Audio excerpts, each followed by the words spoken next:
আজকের ভ্রমণ পুণ্যতীর্থ ভারত গ্রন্থ থেকে। এটি বেলুড় মঠের সংঘাধ্যক্ষ কর্তৃক সর্বস্বত্ব সংরক্ষিত।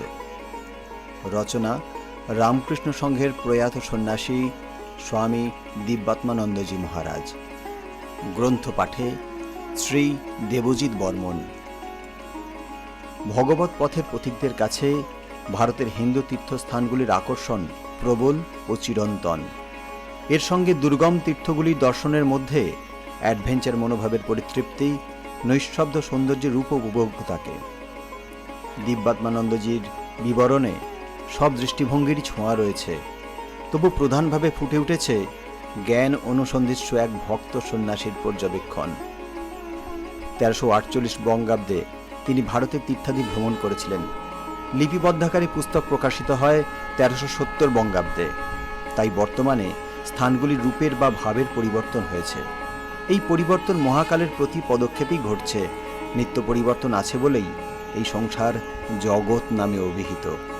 এই পরিবর্তনের কথা স্মরণ করলে বর্তমান ভ্রমণকারীর কোনো অসঙ্গতি দৃষ্টিগোচর হবে না।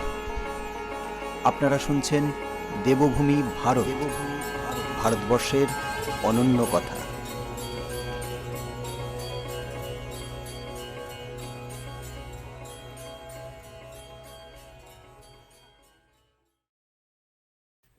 পুণ্যতীর্থ ভারত গ্রন্থের আজকের তীর্থ পুরী ও ভুবনেশ্বর। ভগবান শঙ্করাচার্য ভারতের চারিধারে 4টি মঠ প্রতিষ্ঠিত করিয়াছেন। উত্তরে বদরিকাশ্রমে জ্যোতির্মঠ, পশ্চিমে দ্বারকায় সারদা মঠ, দক্ষিণে রামেশ্বরে শৃঙ্গেরি মঠ, পূর্বে পুরুষোত্তমে গোবর্ধন মঠ। এই তীর্থস্থান শ্রীক্ষেত্র পুরী, পুরুষোত্তম, শ্রী জগন্নাথ ও নীলাচল প্রভৃতি নামে খ্যাত। এই মহাতীর্থ বঙ্গোপসাগরের তীরে অবস্থিত। কলিকাতা হইতে রেলপথে 312 মাইল। উড়িষ্যা রাজ্যের একটি পরম পূর্ণ তীর্থ। মহাপ্রভু জগন্নাথ দেবের রথযাত্রা দর্শন মানসে ভুবনেশ্বরে আসি। প্রায় কলিকাতা হইতে 275 মাইল। এই স্থানটিও একটি বিশেষ তীর্থক্ষেত্র। এখানে শ্রী রামকৃষ্ণদেবের একটি মঠ আছে। ভগবান শ্রী রামকৃষ্ণদেবের মানসপুত্র স্বামী ব্রহ্মানন্দজি মহারাজ এই মঠ স্থাপন করিয়াছেন। এই স্থানটি তপস্যার অনুকূল ও স্বাস্থ্যকর। শ্রী রামকৃষ্ণ সংঘের সাধুগণ যাহাতে এখানে থাকিয়া সাধন ভজন করিয়া শান্তি লাভ করিতে পারেন, এই উদ্দেশ্যে এই মঠ স্থাপন করা হয়। নিত্য ঠাকুরের পূজা ও ভোগারতির ব্যবস্থা দিয়ে আছে। শাস্ত্রাদি পাঠের জন্য একজন সুদক্ষ পণ্ডিত আছেন। গরিবদের নিত্য সেবার জন্য একটি দাতব্য ঔষধালয়ও আছে। এই মঠে কয়েকদিন থাকিয়া দর্শনাদি করিলাম। একদিন আমরা কয়েকজন মিলিয়া লিঙ্গরাজের দর্শনে আসি। ভুবনেশ্বরে লিঙ্গরাজ মন্দিরই প্রধান। মন্দিরের উচ্চতা 150 ফুটের উপর। লিঙ্গরাজ মন্দির ও অন্যান্য মন্দিরের ভাস্কর্য শিল্পের নিপুণতা দেখিলে বুঝিতে পারা যায় প্রাচীনকালে ভারত শিল্পকার্যে ও স্থপতি বিজ্ঞানে কত দূর অগ্রসর হইয়াছিল। গর্ভমন্দিরে হরিহর লিঙ্গ মূর্তি। গৌরীপটে গঙ্গা, যমুনা ও সরস্বতীর চিহ্ন দেখিতে পাওয়া যায়। মন্দিরের অনতিদূরে বিন্দু সরোবর। শিব সর্বতীর্থকে আহ্বান করিয়া বলিয়াছিলেন, তোমরা সকলেই বিন্দু বিন্দু হইয়া আগত হও। ইহা হইতেই এই বিন্দু সরোবর নাম হয়। সরোবরের দৈর্ঘ্য 1000 ফুটের উপর, প্রস্থে 700 ফুটের উপর, গভীরতাও প্রায় 15 ফুট। চারিদিকে পাথরে বাঁধানো। সরোবরের মধ্যে একটি ছোট দ্বীপ আছে। এই দ্বীপে চন্দনযাত্রা উপলক্ষে লিঙ্গরাজের উৎসব হইয়া থাকে। সরোবরের পূর্ব তীরে অনন্ত বাসুদেবের অর্থাৎ জগন্নাথ, সুভদ্রা ও বলরাম মন্দির অবস্থিত। মন্দিরের কিয়দ্দূরে নানা দেবদেবীর ভগ্নমূর্তি ও অনেক কুণ্ড দেখিতে পাওয়া যায়। প্রায় 6 মাইল পূর্বে ধবলগিরি, উদয়গিরি ও খণ্ডগিরি। বৌদ্ধ ও জৈন সাধুগণ এইসব পাহাড় কাটিয়া গুহা নির্মাণ করিয়া তপস্যায় রত থাকিতেন।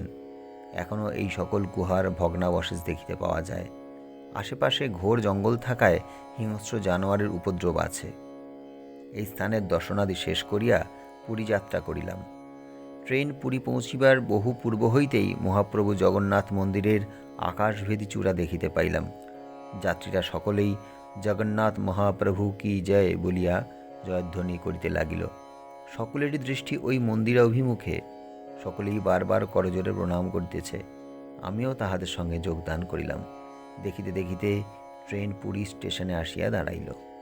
যাত্রীরা আপন আপন গন্তব্যস্থানে যাইতেছে, কেহ বা পাণ্ডাদের সঙ্গে যাইতেছে।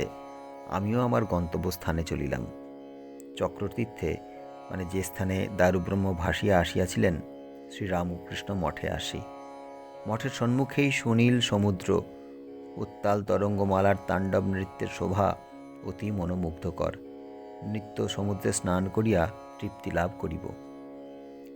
স্নান যাত্রার 15 দিন পর মহাপ্রভুর নবযৌবন উৎসবের দিন জগন্নাথকে দর্শন করিতে আসি। অরুণ স্তম্ভ এবং কয়েকটি সোপানাবলী ও সিংহদ্বার অতিক্রম করিয়া মন্দির প্রাঙ্গণে আসিলাম। মন্দিরটি 4 ভাগে বিভক্ত: ভোগমণ্ডপ, নাট মন্দির, গর্ভমন্দির ও রত্নবেদী।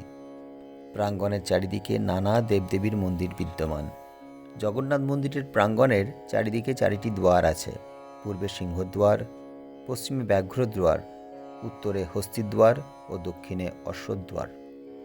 নাট মন্দিরের উত্তর দ্বার দিয়া আমরা প্রবেশ করিলাম। পিছনে গরুস্তম্ভ আছে।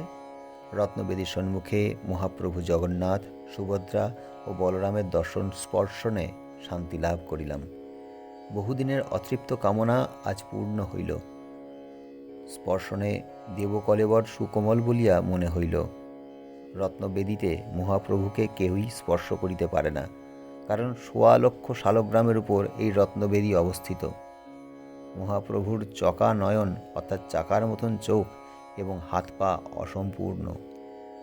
এই রূপের এতই মাধুর্য যে মনে হয় সারাদিন দর্শন করিলেও বাসনা অতৃপ্ত থাকিয়া যাইবে। মন্দিরের বাহিরে আসিয়া দক্ষিণ পশ্চিম কোণে বিমলা দেবীকে দর্শন করিলাম। মহা অষ্টমীর দিন এই মন্দিরে বলি প্রদান করা হয়। মধ্যরাত্রিতে বলি হয়। মহাপ্রভুর মন্দিরের পশ্চিমে একাদশীর ছোট মন্দির।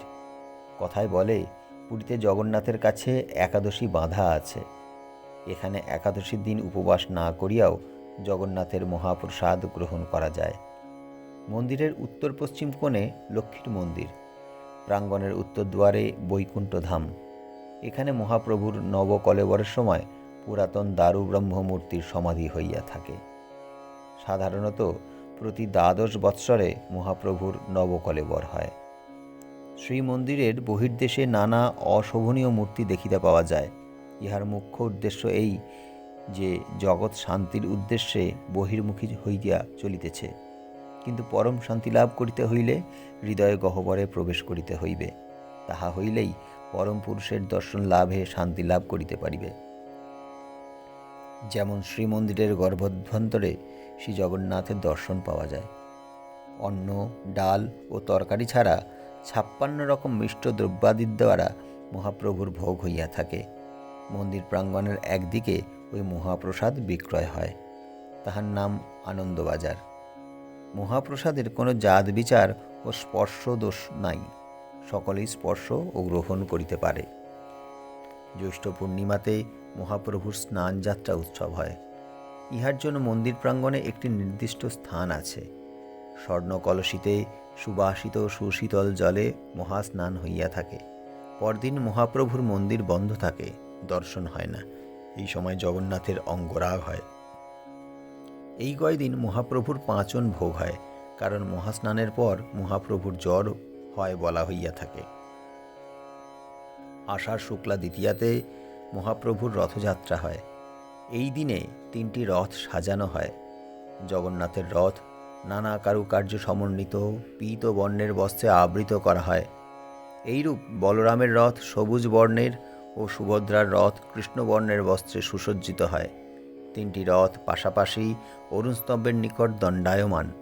রথ টানিবার পূর্বে সকলেই রথে চড়িয়া প্রভুকে প্রণাম ও স্পর্শ করিল। আমরাও প্রণাম ও কোলাকুলি করিলাম। রাজা ইন্দ্রদূত্ম রথমার্জনা করিতেন। আজকালও রাজকর্মচারী আসিয়া রথমার্জনা করিবার পর রথ টানা হয়। মন্দির হইতে প্রায় 1 ক্রোশ দূরে গুণ্ডিচা মন্দিরে মহাপ্রভু যাইবেন। মন্দিরের সন্নিকটেই ইন্দ্রদূত্ম সরোবর। রাজা ইন্দ্রদূত্ম এই সরোবর নির্মাণ করিয়াছেন। তাহার মনীষীর নামেই ওই মন্দিরের নাম গুন্ডিচা মন্দির। এই মন্দিরের প্রকাণ্ড প্রাসাদের ন্যায় আকার ও নির্মাণ কৌশল মহাপ্রভুর মন্দিরের মতো।